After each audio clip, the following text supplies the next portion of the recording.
So I'll introduce our next speaker for the evening, who's Tom Peacock from Rolls-Royce SMR. SMR stands for Small Modular Reactor, I hope. So Tom is going to talk about his role in the development of that. Tom's a graduate from Bristol and went through the UK's nuclear graduate programme organised by the NDA, the Nuclear Disposal Authority.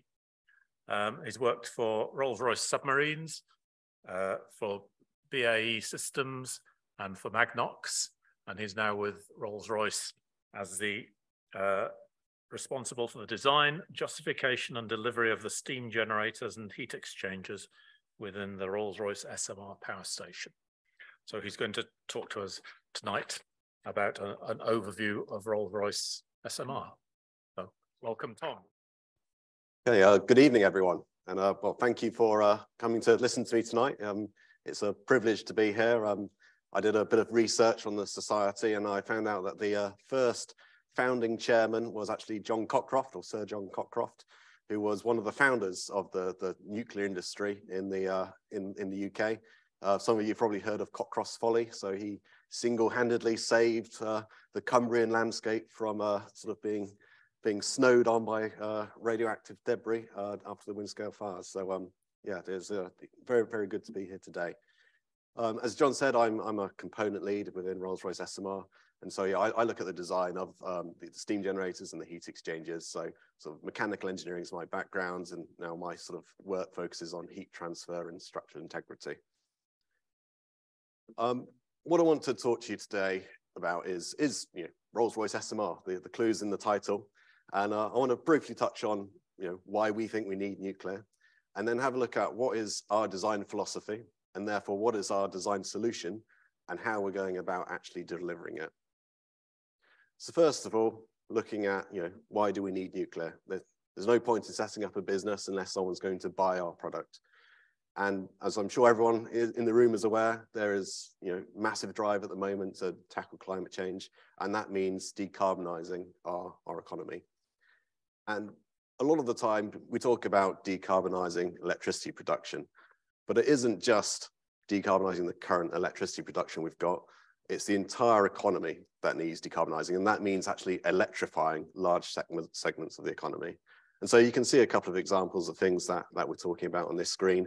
Things like steel production, use large quantities of fossil fuels. As we move to different transportation methods, different ways of storing energy, we're going to start needing to produce hydrogen, and we need to do that in a clean way. And also things like sustainable aviation fuel, something that is close to Rolls-Royce's heart at the moment as Rolls-Royce itself moves to net zero. That needs high levels of energy to produce sustainable aviation fuel to allow us to continue flying in the next few decades without contributing to climate change. So if we look at where we are today, and well, these figures are from 2021 rather than 2022, but only 13% of global energy production is actually low carbon at the moment. And the biggest demand for that energy, again, it's not coming from sort of our electricity network, it is coming from industry and the need for particularly process heat. And so just looking at those numbers, it's clear that the energy market of tomorrow needs to look fundamentally different to what it looks like today. And we need new solutions that can deliver low carbon power 24 hours a day, 7 days a week. And that's where we think Rolls-Royce SMR steps in. So we're looking at a 470 megawatt always on power station, which is based upon our knowledge as a submarine designer. And so we're using proven technology, which we believe can now help fight climate change. I'd say the mood around nuclear, particularly sort of in Asia and the Middle East, is definitely changing. And currently there's about 60 nuclear reactors actually in construction. And that's about 100 gigawatts of power. And there's about 300 more that are actually actively being planned at the moment.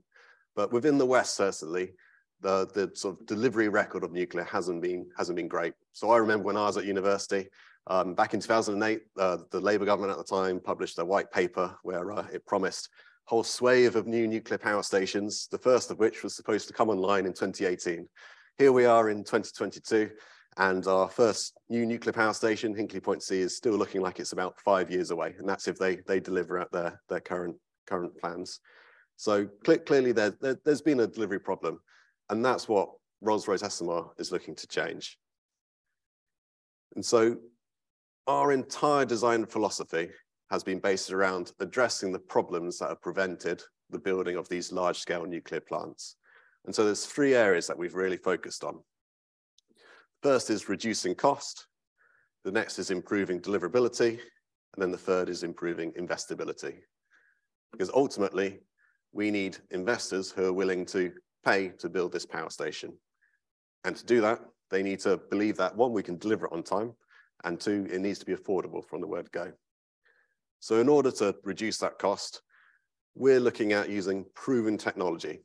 So you look at a lot of new sort of nuclear designs out there, and you can see it in the figure on the right there. A lot of effort goes into innovation around the actual nuclear physics, the nuclear technology that goes into it. The reality is we know how to design a nuclear power station. We've been building them for the last 60 years. What we've done is instead focus on what are the key drivers for cost? What are the key drivers for building it quickly? And so our focus has been not on the reactor plant, not on the nuclear fuel cycle, not on the sort of electrical and controls and instrumentation. Instead, it's on the civils, the manufacturing, and the digital.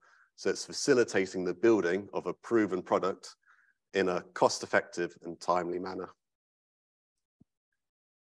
That has basically resulted in our entire sort of design requirement set. And so everything that we do is driven by requirements that are set by the market and what the market wants to deliver. So when we go and sell this power station to a utility or a data center, they don't really care about, oh, is it a molten salt reactor? Is it a light water reactor? They care about, does electricity come out the end and how much does it cost? And so what really matters to them is that levelized cost of electricity. And that is made up of a number of different factors. And so I should say levelized cost of electricity basically means how many pounds per megawatt hour does your electricity cost? And if you look at this chart, there's a number of sort of factors that are in green, which are must-haves for nuclear. So it has to be safe. It has to comply with your codes and regulations. But there's certain areas where we can actively influence the design to improve that levelized cost of electricity. And that's by reducing the upfront capital expenditure. So how much does it cost to build it? Reducing the operational expenditure, so how much does it cost to run through life?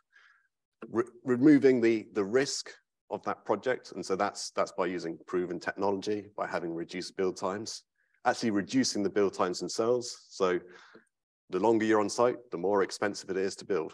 And if you look at some of the large nuclear projects, a huge proportion of the cost is associated with financing those projects rather than actually paying for the material itself. So again, the longer it takes to build it, the higher your interest is that you're paying on that loan, and the harder it is to economically justify that plant. We're also looking to maximize power, because ultimately that's the product we're selling, maximize reliability, and maximize efficiency. So again, that drives down into what is a small modular reactor. So small doesn't necessarily mean it's small powered. What it actually means for us, it's a small physical size. And the key driver for us is actually every component needs to be road transportable. So we don't want to have to shut down the M1 to deliver bits to site. We want to be able to put stuff on the back of the lorry, take it off the lorry, and click it into place like a Lego block. But within that small footprint, we want to maximize the power that we can generate.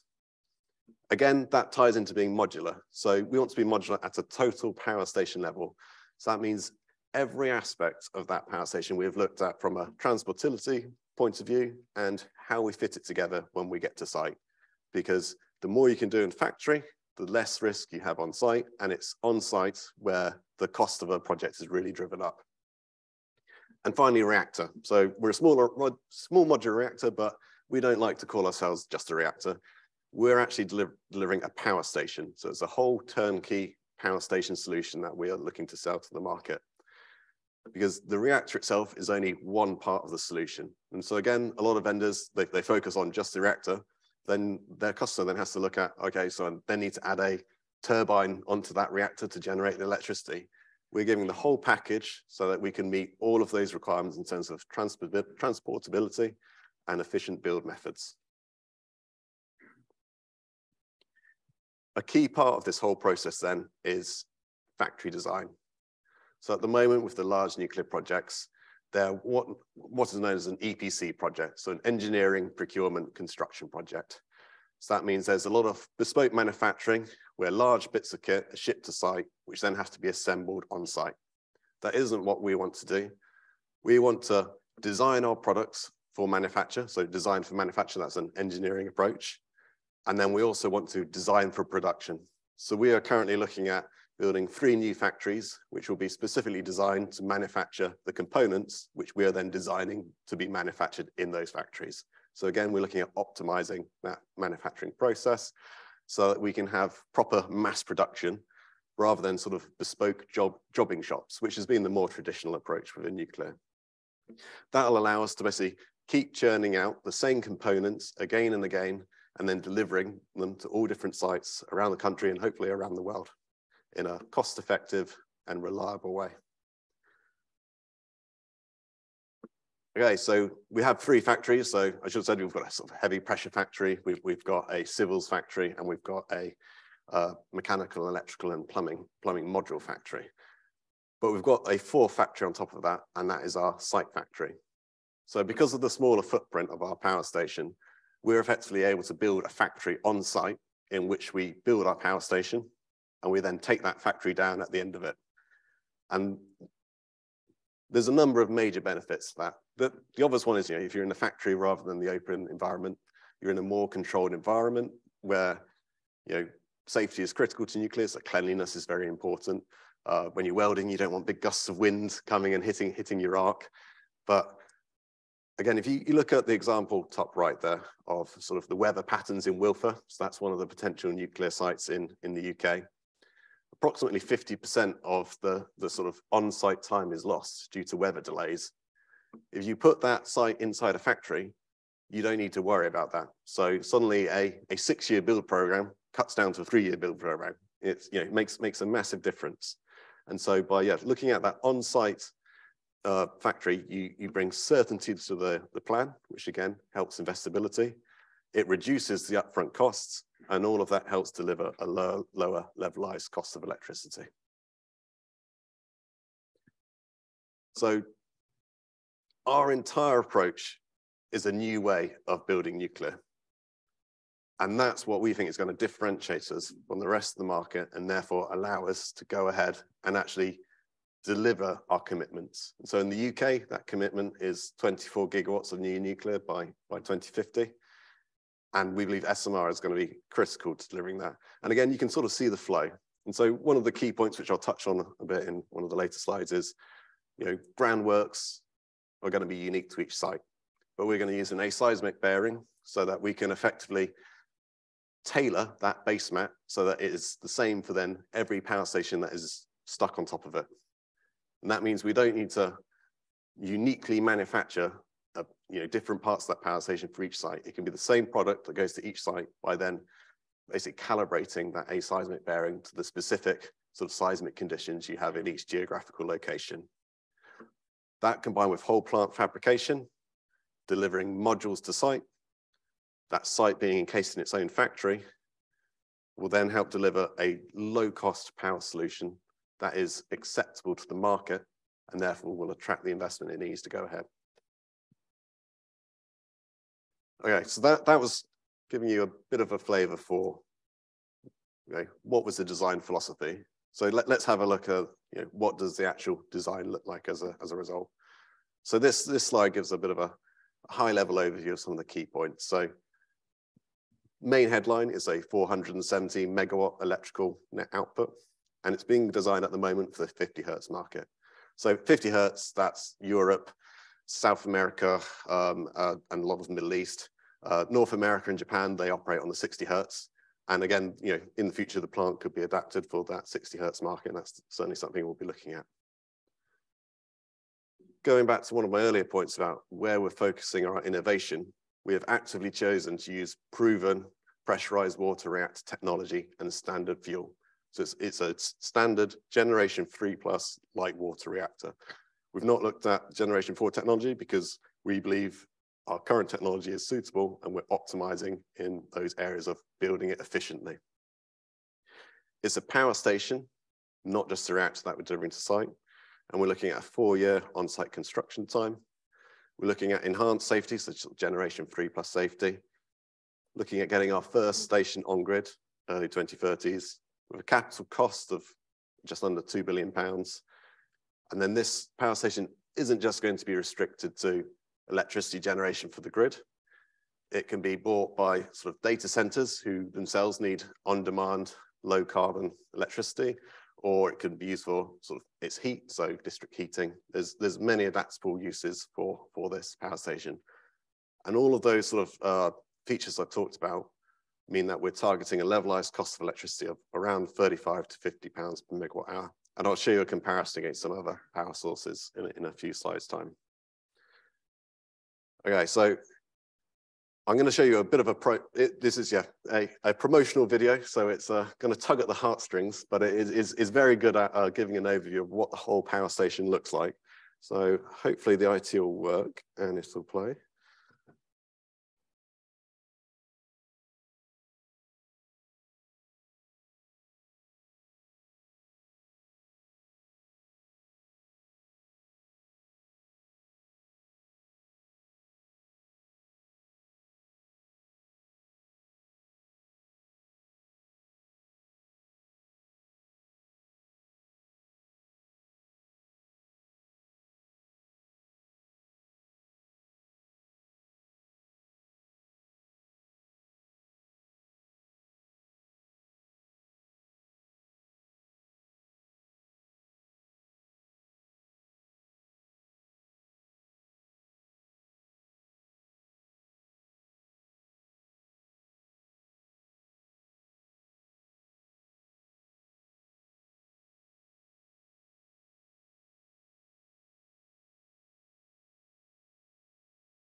Okay, so I've just been told that those online didn't get to share in the video, so you'll have to take my word for it. You are now convinced, and Rolls-Royce SMR is the way. But it's available on YouTube if you search Rolls-Royce SMR, and I would encourage you all to do that. So I'll skip back to the presentation.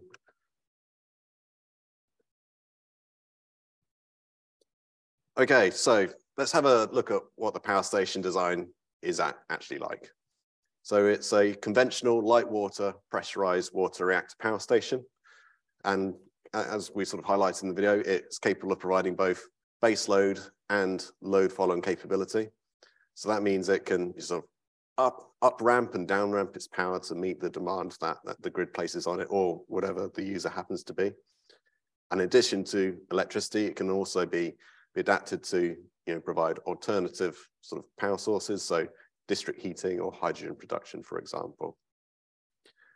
Within the power station, we sort of split it up into islands. So we've got the reactor island, which houses the nuclear part of the power station. So in this sort of purple blob here, that's our sort of containment building. And inside there, we have our reactor pressure vessel, the primary circuit, and the steam generators. And so that's where the nuclear reaction happens and the primary heat is produced. That heat is then passed onto the turbine island in the form of steam, where the electricity is produced. And then that then goes, the steam is condensed within the turbine, and then it goes to the cooling water island, where it's, it's our ultimate heat sink before that coolant is then sent back to the steam generators themselves. Our main design code that we're using for the reactor is ASME, and so that's an internationally recognized nuclear design and fabrication code. And we're also using the European utility requirements to help inform our sort of high-level requirements set for the design.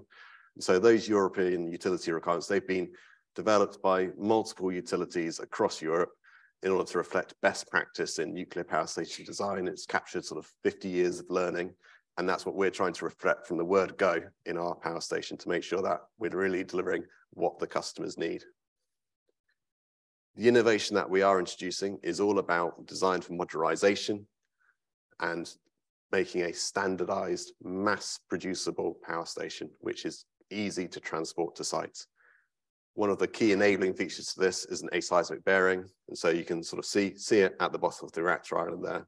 That aseismic bearing means that in the event of an earthquake, the forces that go into, or the accelerations that go into the actual reactor island, and therefore that the components have to be designed against, are the same no matter where we build this within the world. So obviously each different landmass has its own sort of scale of earthquakes. It can see various sort of numbers on the Richter scale, but by using that aseismic bearing and tuning it, we can change the accelerations that are actually going into the components so that they're seeing the same sort of movement, and therefore that's what we design against, or at least a bounding case. This means that we can build anywhere around the world is the plan. Okay, so what does the actual power station look like? So in terms of the basic sizing, the overall footprint, it's about 40 acres. The actual building itself is down at sort of 11 acres. To give you a feel for how that compares to one of the large power stations, so Hinkley Point C, the 2 units that are being built there, that's around 450 acres. So it's a factor of 10 difference. It's not a factor of 10 in power difference. So we're at 470 megawatts with their 2 units. They're going to be about 3.7 gigawatts. So yeah, we're showing favorably in the scaling factor. Okay, looking at the reactor island itself. So it's a standard pressurized water reactor. We've gone for a 3-loop design. Again, that was based upon optioneering. We looked at, do we want a 2-loop design? Do we want a 4-loop design? We settled on a 3-loop design because it meets our criteria of maximizing power within a size envelope that allows us to transport this to site. Again, the key components. So in the middle, this sort of gray blob here, that's our reactor pressure vessel. And so that contains our nuclear fuel. And we're using standard uranium dioxide fuel that's enriched up to 4.95%. So again, that's a standard fuel that's used across light water reactors around the world today. One area where we have actually introduced a bit of innovation to our sort of primary circuit design is within our reactor coolant, we're using a boron-free design. So in most PWRs, boric acid is actually added to the coolant, and that acts as a reactivity control on the reactor. And so by changing the concentration of boron in the reactor, you can change how much power is being produced and the level of reactivity. We've gone for a boron-free design because boric acid is, one, it's very corrosive, so it's not great for the metal that it's coming into contact with, so it's eliminated a risk in that sense. And boron is the primary source of tritium production inside a reactor. So by getting rid of boron, we've eliminated one of the key sort of hazardous waste and radioactive waste that you see through life and have to be discharged throughout the life of the plant. So that's a big improvement. And yes, it's one area where we have actively made a change. One of the consequences of this is we have to use our control rods as our sort of means of complete reactivity control. And so that's now the process that we're going through within our component design teams, looking at what changes do you need to make to those control rods to have complete reactivity control rather than sort of sharing the burden between the rods and boron concentration. It's a 3-loop design, which means you can see sort of 3 sets of pipework coming out of the RPV. And then each of those leads to one of the steam generators. So, steam generators are mine, so they are obviously the best component in the plant, as I'm sure you'll all appreciate. And these are standard recirculating steam generators. They've got a U-tube bundle in them, sort of thousands of tubes with small diameter thin tubes, which are there purely for sort of heat transfer. And so the primary coolant goes up around that bundle and it transfers the heat to the secondary coolant. Secondary coolant boils, generates steam, and it's that steam that goes off to the turbines to generate the electricity. Hanging off the bottom of the steam generator, you can see a reactor coolant pump. That's what provides the motive force to the reactor coolant, to the coolant in the circuit, so it keeps it flowing round. And then the sort of slightly pink object off to the side, that's the pressurizer. And so it's a pressurized water reactor. You therefore need to keep the coolant under pressure to stop it boiling. And so we have a steam bubble in the top of the pressurizer that maintains the pressure. One of the key sort of drivers that we talked about earlier was modularization, transportability, maximizing power. So the entire sort of power of this power station was decided by what is the maximum size reactor pressure vessel that we can transport on the roads, which was largely dictated by what is the height of the bridges that we need to get under. That then gives us what is the maximum diameter of that reactor pressure vessel. We then looked at how much fuel can you put in it. We got to 470 megawatts. Again, with the steam generators, big components, they've been specifically constrained in their size to ensure that we can transport them within those size limits of can we fit it under a bridge? Can we fit it through any tunnels that we may need to go through? So all of this is looking into ensuring buildability into our design from the word go. Clearly, as a nuclear reactor, it has to be safe. And so we've incorporated the latest generation 3+ sort of safety features. And so that means we have passive safety features. That means we're reliant upon natural phenomena, such as natural circulation, to provide protection against any potential faults in the design, rather than having to rely on sort of powered safety features. And so I'm going to talk a little bit about our passive decay heat removal system and our emergency core cooling system. So passive decay heat removal, this is the system that kicks in if there's a fault in our normal operating systems, but the sort of main circuit remains intact. So for example, if we lost all electricity in the plant, this system will kick in. And so there's 3 of these systems, 1 on each steam generator. So you can see the steam generator here, and then that connects via some pipework of the steam line to a heat exchanger that you can sort of see in this tank here. So it's a heat exchanger in a big tank of water. In the event of a fault, we would shut the reactor down, so we'd drop the control rods, the actual nuclear fission would stop, but we'd still have decay heat produced within the core. And so that's decay heat that we need to remove to prevent any damage to the core. Our primary circuit is set up so that the decay heat drives natural circulation within the loops. So the hot water keeps on going round. It goes to the steam generators, where they then generate steam. That steam, again, under sort of natural circulation, it will go up down that red pipe. It will go to the heat exchanger, where it will be condensed. And so that will transfer the heat to the cooling water tanks. That's our local ultimate heat sink. And so gradually that'll slowly boil off that tank of water. But whilst that's happening, the condensed water inside the heat exchanger flows back down to the steam generator. And so it's all driven by natural phenomenon to provide 72 hours of cooling with a sort of 1 out of 3 level of redundancy with no human intervention at all. So that's our passive decay heat removal system. That's assuming your circuit's in complete condition.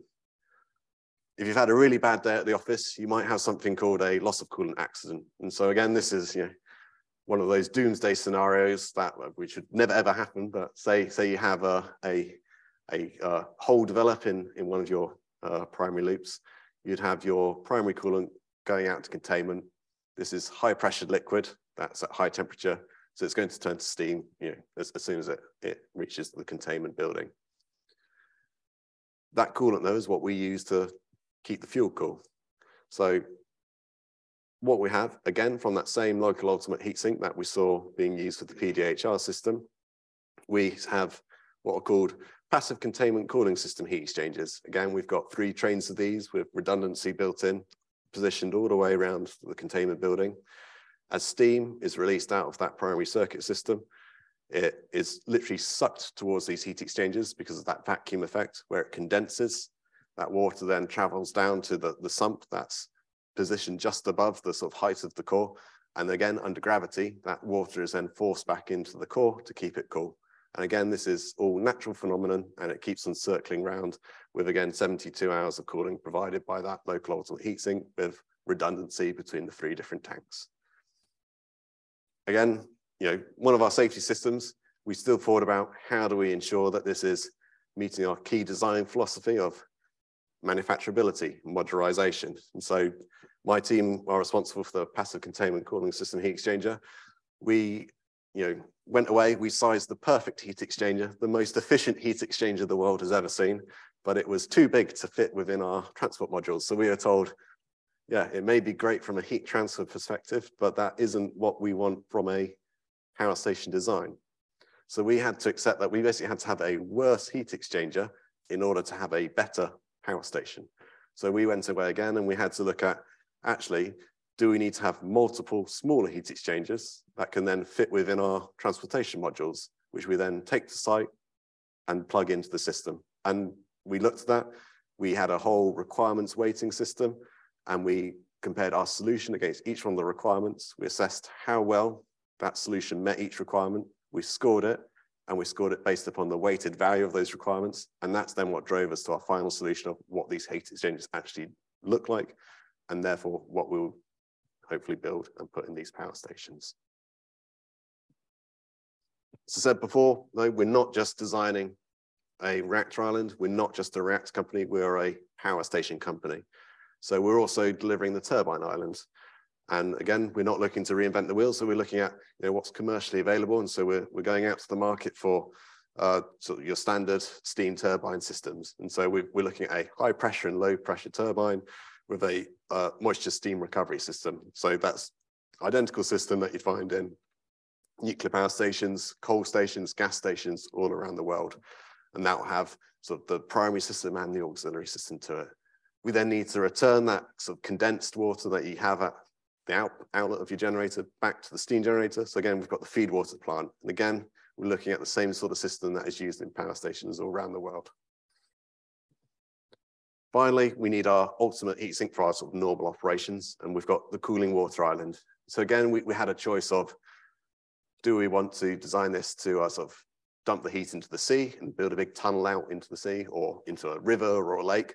Or do we want to use cooling towers? Again, we looked at all of the different benefits, including environmental benefits, economic benefits, and we settled on cooling towers because it gives us more flexibility in the site that we can locate at, because we're not so dependent upon having the right water source near us. And it also gives us flexibility around modularization, because modularized cooling towers are available on the market. And again, this is one area of the site that will have to be unique to our bespoke site conditions. So the temperature in the Middle East is very different to the temperature here. I believe it's hotter there. So cooling towers will work slightly differently. All we need to do is add on an extra module or take off a module, depending on where we're going in the world. So again, it's giving us that flexibility in terms of site deployability. What does all of this mean? So we've done our sums, and based upon all the work we've done in optimizing the design for manufacture, so that's manufacturing a factory, optimizing the factories for production, optimizing the modules then for delivery to site and easy construction on site, optimizing the site itself to be a factory, so you're eliminating the hazards caused by weather events. We're looking at a design solution that is going to fall somewhere between the 35 to 50 pounds per megawatt hour LCOE range. And so that compares very favorably against gas, particularly then when you look at gas with carbon storage. And I should point out these figures are pre-Ukraine, so I imagine those figures are now somewhere on that side of the room. But then also against wind and solar, in terms of sort of a one-on-one comparison, they're sort of broadly equivalent. But the minute you look at wind and solar combined with the battery storage that you'd need if you had a full grid sort of based upon renewables only, then actually the price of those technologies then starts to increase significantly. And again, Rolls-Royce SMR is looking very competitive. But we're not saying this is replacing renewables. We see it as a joint solution. You need both working together to have a sort of stable grid with sort of diverse energy sources in it. One of the key things though that you can see is the Rolls-Royce SMR is providing continuous power at low cost and low carbon. Okay, that's a little bit about the design. Now let's talk about what we're actually doing to deliver this. So Rolls-Royce SMR Limited, we were launched as a company in November last year, and that was on the basis of a £210 million grant from the government, so UK Research and Innovation. That has been match funded and exceeded by private investors. And so Rolls-Royce itself is the largest shareholder, but we've also got shareholders in Constellation Energy. And so that was previously Exelon, and they are the largest operator of civil nuclear power stations in the world. They run a lot of the reactors in North America. We've also got an investment fund, so BNF Resources UK Limited, and also Qatar Investment Authority. So again, it's showing there's interest in what we're doing because we've got private money as well as government support. That money is what's basically funding us in phase 2 at the moment. So the project launched within Rolls-Royce, sort of 2015, 2016, and went through a number of phases where basically we're trying to prove the design so that we could win this money to develop it. And so phase 0 was all about concept design and market testing. Phase 1 was basic feasibility studies, and we're now in phase 2, which is where we have this £490 million of funding. So that's all about us finishing the critical design, looking at our verification and validation strategies. And so what test rigs do we need to prove that this design works and is safe, and to convince the regulator that we've done a good job.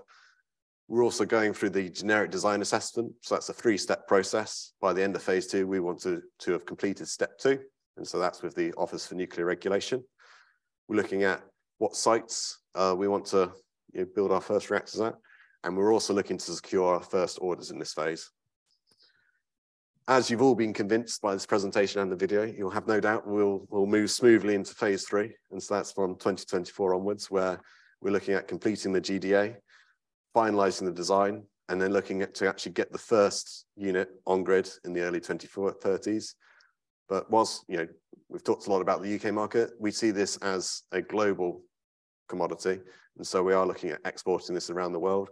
And again, you've probably seen the news. We've signed memorandums of understanding with the Czech Republic, Estonia, and Turkey. So we are getting foreign interest. That's where we are today.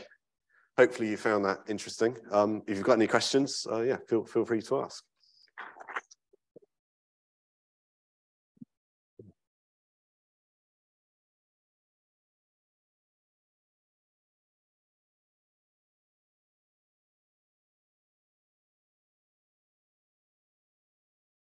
Thank you, Tom. That was absolutely fascinating. I'm sure there will be questions, but first of all, we can all agree that, of course, the steam generators are the particular beauty of this idea, aren't they? Without a doubt. So we'll take a few questions from the floor and then a few online. Thank you very much for a most inspiring talk. I presume that the small reactors would be distributed, some of them quite close to centers of population. You've dwelt a great deal about radiation safety. What about physical safety? Is that part of your consideration as well, against deliberate attack? Yes, it is. So we've actually published a study last month where we have shown that we could meet the government's 24 gigawatt target using the existing NDA sites. That's where existing nuclear power stations are. So they're sort of already within secure locations. But one of our key requirements, nuclear safety we have to meet. We also have to comply with all of the nuclear security requirements. And so we have to look at physical security. So we have a hazard shield, so we have to be resistant to aircraft hitting the building. We have to have the appropriate sort of security procedures in place so that the terrorists can walk in. And yeah, we have to meet all the same requirements that the large stations do.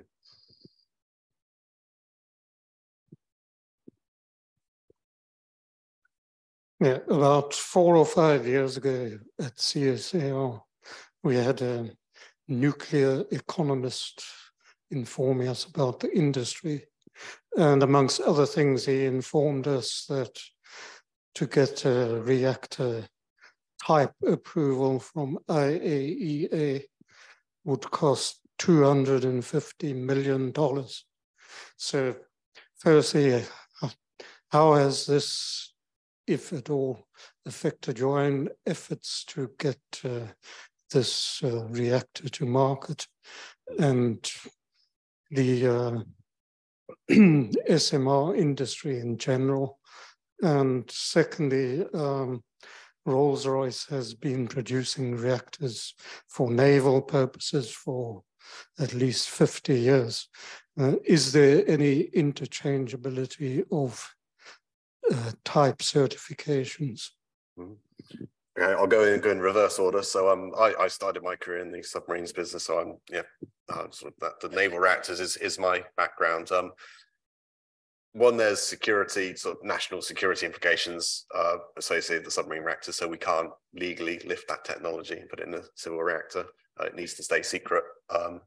And then also, submarine reactors are designed against very different requirements to civil nuclear reactors. So whilst they're both pressurized water reactors, and so the fundamental technology is equivalent, and the skills that we developed on the submarine program are what we're using to allow us to design the civil program. They are different designs. And so it's that transferable skill set we're using rather than a transferable design.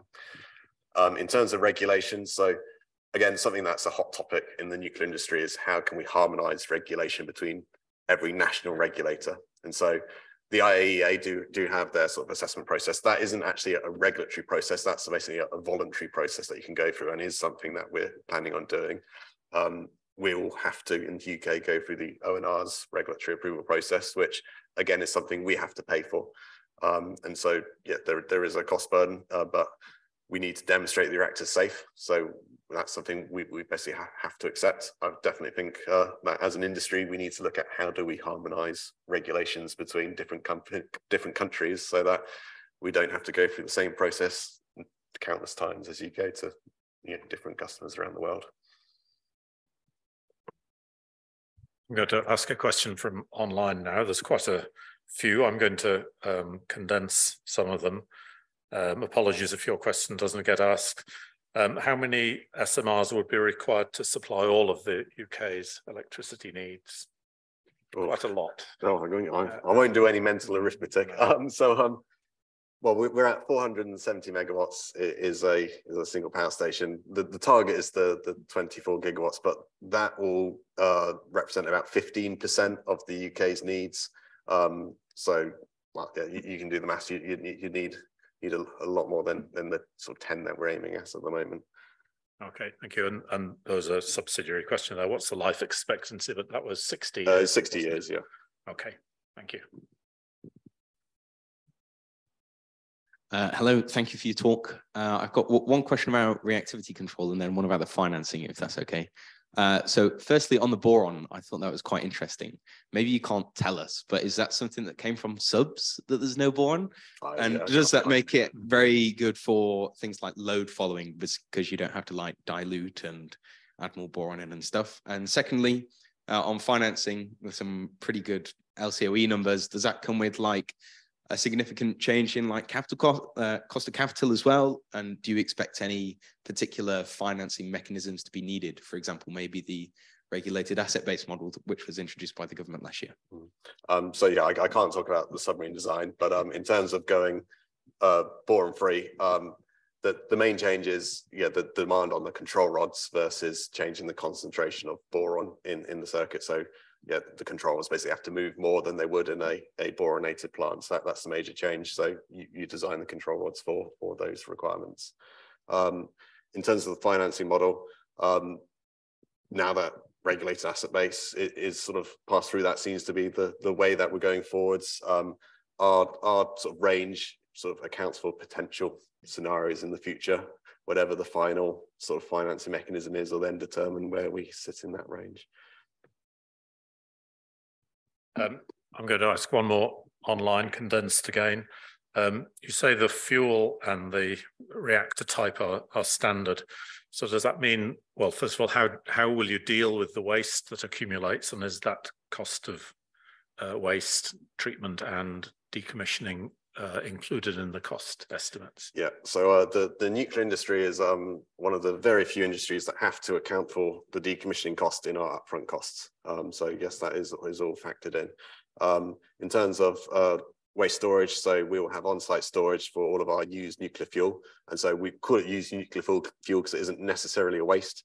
It could be reprocessed in the future for other uses, but yeah, there'll be on-site storage for that throughout the life of the reactor.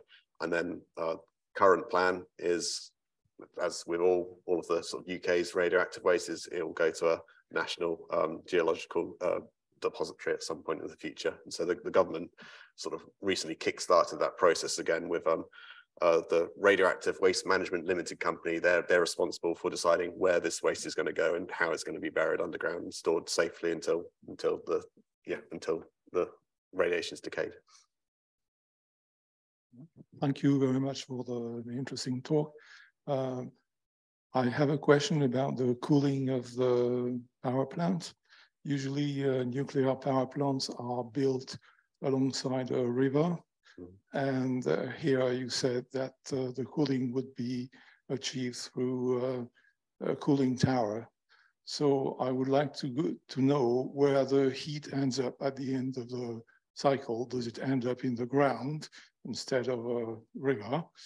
And also, I would have a question about the other type of reactor, the big non-modular reactor, like the EPR reactors being built around the world, which are heavily delayed and heavily over budget.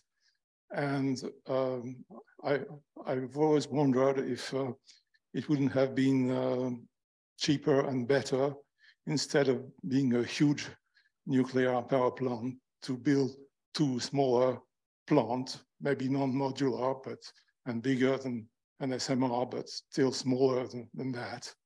And finally, is there any drawback to SMR compared to big non-modular reactors? Okay, so first question then on cooling towers. So cooling towers, you still need a water source. It's just you have greater flexibility in the site that you can go with.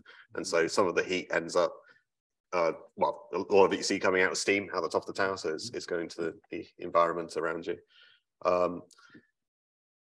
Your middle question was on large reactors. So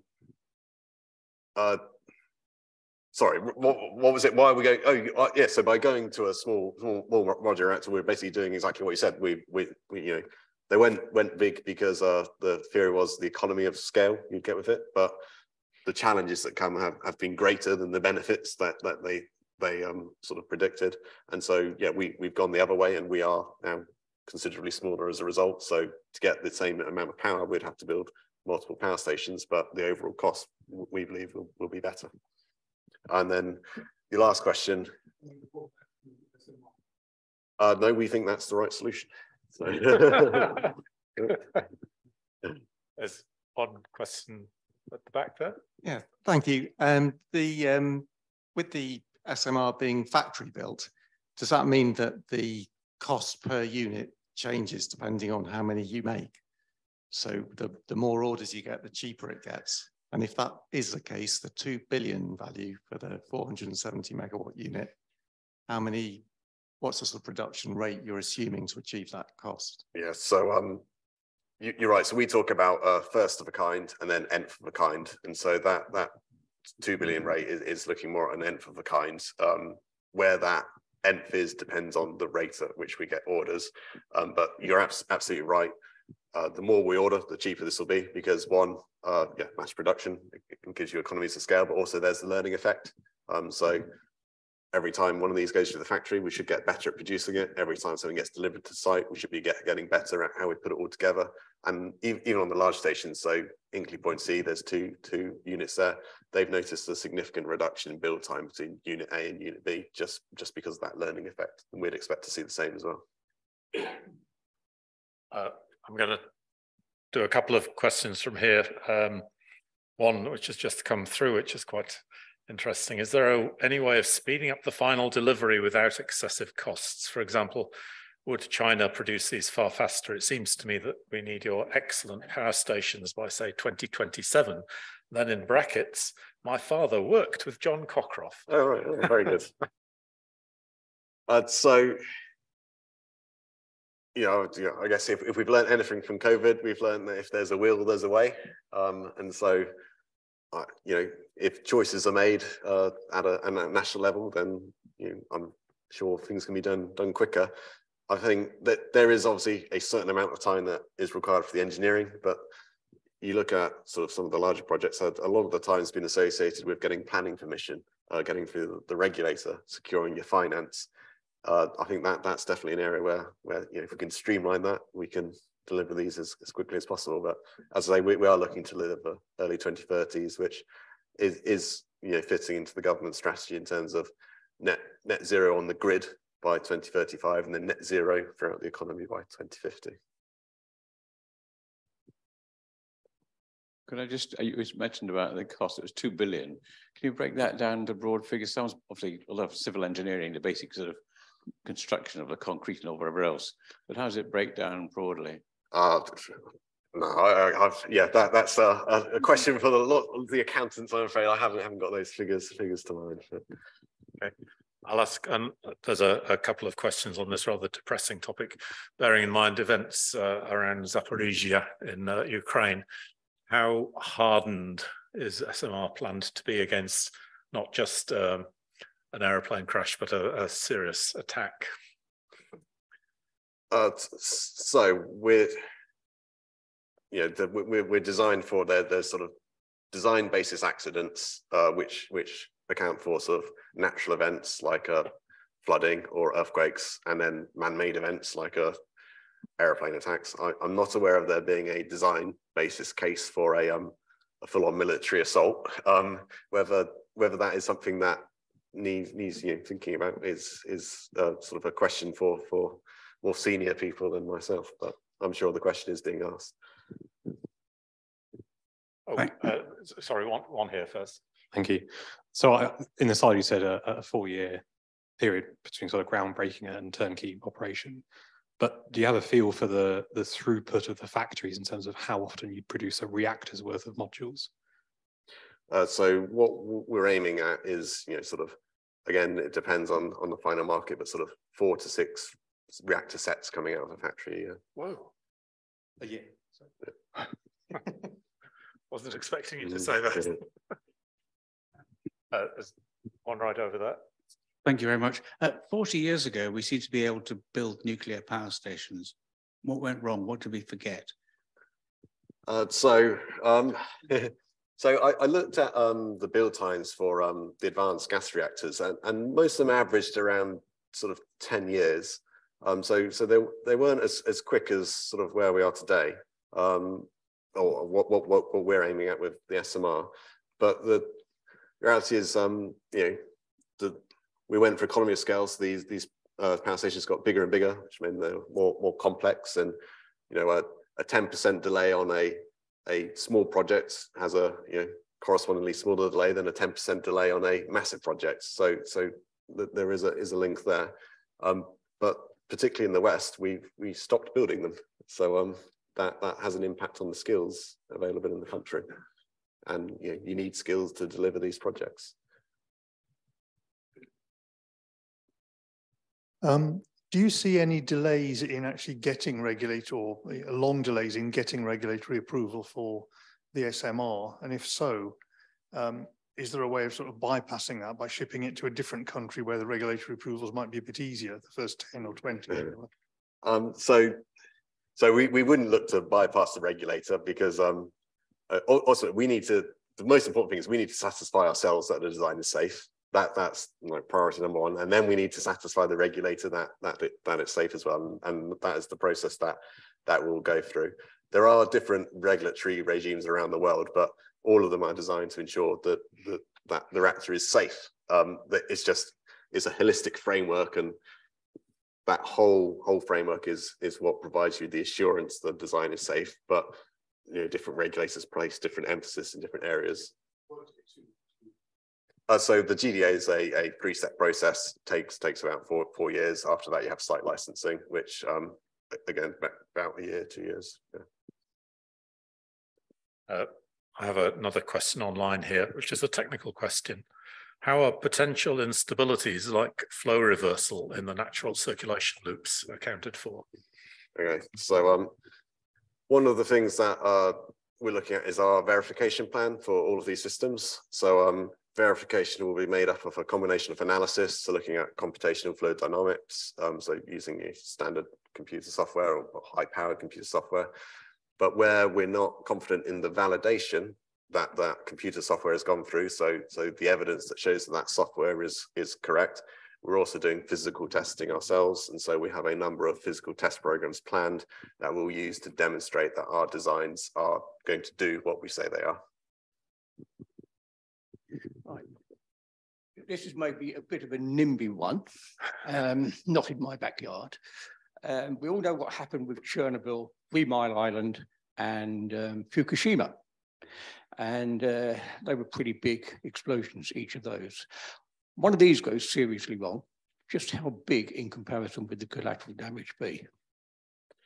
Well, that's yeah, it's a difficult question. Different question to argue, but I mean, this is a generation 3+, so there is an order of magnitude improvement in safety, first of all. But then because there's less nuclear material in the reactor in the first place, there's a correspondingly smaller amount that can go into the environment. So there's that to it as well.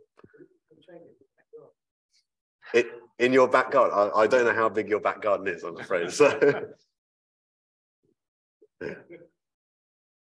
So I want to preface my question by saying I am a nuclear engineering PhD student and I'm a big fan of the concept, but N-of-a-kind economics has been tried before in nuclear builds. This isn't the first time. And one of the things that's gotten in the way is the concept of as low as reasonably practicable when it comes to safety. So my question is, what's different now that lets Rolls-Royce to believe that that's not going to be a problem for N-of-a-kind economics? So we are designing for a LARP. That is a legal requirement in the UK. And one of the challenges is, so the UK regulatory framework is quite different to other countries. And so the LARP principle is sort of unique to us. The US has a LARA, which is similar, but it's slightly different. And we are designing for that regulatory framework from the word go. So the biggest cost increase happened when you have a mature design, you take it through the regulatory process, and then they say, that's not a LARP, you need to change the design. If you make one small change to a whole power station that's already sort of finished being designed, that has a flutter effect that can have massive cost impacts. We're designing for that regulatory framework from the word go. So we're hoping to avoid that sort of cost increase that you have seen on past projects, because it's going to be embodied in what we're doing today, rather than having to backfit something in 5 years' time. You're doing a grand job on the questions here. We've got one more. Well, got another one on the left here. For me, Mina? Yes, you. Yeah, thank you. Very interesting talk. Hold the mic up, please. Can you hear me that better? Yeah. The Russians used to cool their subs with liquid metal reactors. Is there, or was there any consideration of such a design here? And do such reactors have, is there like a sweet spot in terms of size considering the coolant medium? So in the early stages of the project, we did look at all different sorts of reactor types. And so again, you look at some of our competitors, they have gone for sort of integrated rather than dispersed designs. Others have gone for sort of molten salt designs. We looked at all of those, and we specifically went for a PWR because our conclusion was that is what we need to meet the market demand today. And so we've done that assessment, and we believe we've got the right design. If you were to go to an alternative design, you'd have to do the sums to look at, within that road transport envelope with a lead cooled reactor, what was the max power you get? I couldn't tell you without doing that work. Hi Tom, thanks for a great talk. I've just got a question about the passive heat decay system for protecting against thermal runaway and stuff. Is that always on? And if so, how much power out of the 470 megawatts does that use? I don't know if I misunderstood how it works. So it's there's valves, so it wouldn't be on when you're operating normally, but it can all sort of activate passively. Yeah, it's not a drain on efficiency during your normal operation. Cool, thanks. We've got another question online here. Got lots of questions tonight, Tom. Are there any competitors? The USA also build nuclear subs, so are they looking at small nuclear reactors? Yeah, no, there's a lot of SMR companies out there. So I can't remember the numbers, but it's sort of getting towards probably in the hundreds of potential concept designs out there. But the IAA recently published a graph where it looked at sort of, you've got initial concept, then you sort of got developed concept, then you've got detailed design, and the number of designs that are actually making it through each of those stages, the numbers are dropping down significantly because you have to get real and get the investment at some point. But there are competitors out there. So the US has a lot of government support for their SMR industry, and so there's a NuScale who have a sort of integrated PWR design, and they're looking at building one of their sites in a similar timescale to us. There's also GE Hitachi who have a boiling water reactor design, sort of SMR. So they've taken one of their existing sort of large power stations, and they're looking to scale it down to make it a small modular reactor. So yeah, definitely competitors are out there. Well, you've given us a lot of hope for sustainable. Oh, you've given us a lot of hope for sustainable electricity, from what we're hearing that might happen this winter. But the thing that interests me is these smaller SMRs. What is the maintenance? Because the fuel rods, obviously, you mentioned it's local disposal. Maybe you've got storage. Is there a high input in maintenance of these particular types of turbine? So there is a maintenance burden, as with any power station, but again, we are designing it to make it as low maintenance as possible. We are going to work on roughly an 18-month fuel cycle. So that means there'll be an outage every 18 months where we shuffle the fuel around in the core, add in some fresh fuel, and complete maintenance on the rest of the plant. And that'll be sort of a couple of weeks maintenance period, and then you tend to go through a sort of a license renewal period every 10 years as well, where you might have to complete some sort of bigger maintenance jobs as well. But we are actively designing to reduce the maintenance burden through life. So one more from the floor, and then one more online, and then I think we'll give Tom a rest. Thank you for a fascinating talk, and we wish you every success. There's a question, just for comparison, how powerful is the reactor in a nuclear submarine? Again, I can't answer that, I'm afraid. Oh. Powerful enough. So I think we'll finish up with a question online, if I can find it again, which may again be above your pay grade, Tom. The logic of your program suggests that it's not sensible to continue with large nuclear power stations, such as Sizewell C. Definitely above my pay grade. It's I am an advocate of nuclear, and so I want to see nuclear power stations being built. I wouldn't want to comment on individual projects. But small is beautiful. All right. Well, I think that's been an absolutely fascinating talk, Tom. Thank you very much, and good job on all of those questions. Thank you all for your questions and participation.